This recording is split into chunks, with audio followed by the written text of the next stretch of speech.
Hi. അള്ളാഹു ഒരാൾക്ക് ഒരു power നൽകാൻ ഉദ്ദേശിച്ചാൽ, അല്ലെങ്കിൽ ഒരു മനുഷ്യനെ വിജയിപ്പിക്കാൻ ഉദ്ദേശിച്ചാൽ, ആദ്യം അള്ളാഹു അയാളെ പരീക്ഷിക്കുകയാണ് ചെയ്യുന്നത്. പല രീതിയിലുള്ള പരീക്ഷണങ്ങളുണ്ട്. നിങ്ങളെ ഒറ്റപ്പെടുത്തിയേക്കാം, സാമ്പത്തികമായി ബുദ്ധിമുട്ട് അനുഭവിപ്പിച്ചേക്കാം, ചിലപ്പോൾ നമ്മുടെ സൽപ്പേരിന് വരെ കളങ്കം വരുത്തുന്ന കാര്യങ്ങളും ചെയ്തേക്കാം. പക്ഷെ നമ്മൾ മനസ്സിലാക്കുക, ഇതൊരു ശിക്ഷയല്ല.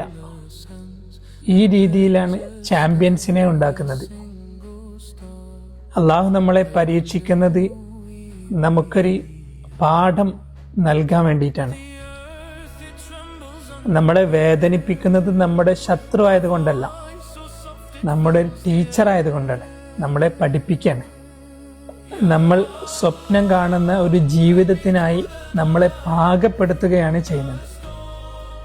എപ്പോഴും നമ്മൾ മനസ്സിലാക്കേണ്ടത്, ജീവിതം എളുപ്പമായിരിക്കുമ്പോഴല്ല, അത് ഹാർഡായിരിക്കുമ്പോഴാണ്, ബുദ്ധിമുട്ടായിരിക്കുമ്പോഴാണ് നമ്മൾ വളരുന്നത്. ഓരോ കണ്ണുനീരും, ഓരോ പരാജയവും, ഉറക്കമില്ലാത്ത രാത്രികളും ഒരു തെളിവാണ്. അള്ളാഹു നിങ്ങളെ ഇന്നും രൂപപ്പെടുത്തിക്കൊണ്ടിരിക്കുകയാണ്, നിങ്ങളെ ഷേപ്പ് ചെയ്തുകൊണ്ടിരിക്കുകയാണ്. നിങ്ങൾ തകരുകയല്ല, മറിച്ച് പുതിയൊരു ജീവിതത്തിനായി നിങ്ങൾ തയ്യാറെടുക്കുകയാണ് വേണ്ടത്. ഇൻഷാ അല്ലാഹ്, അള്ളാഹുവിൻ്റെ പരീക്ഷണത്തിൽ വിജയിക്കുന്ന വ്യക്തിയെ ആർക്കും തടയാൻ കഴിയുന്നതല്ല. Thank you.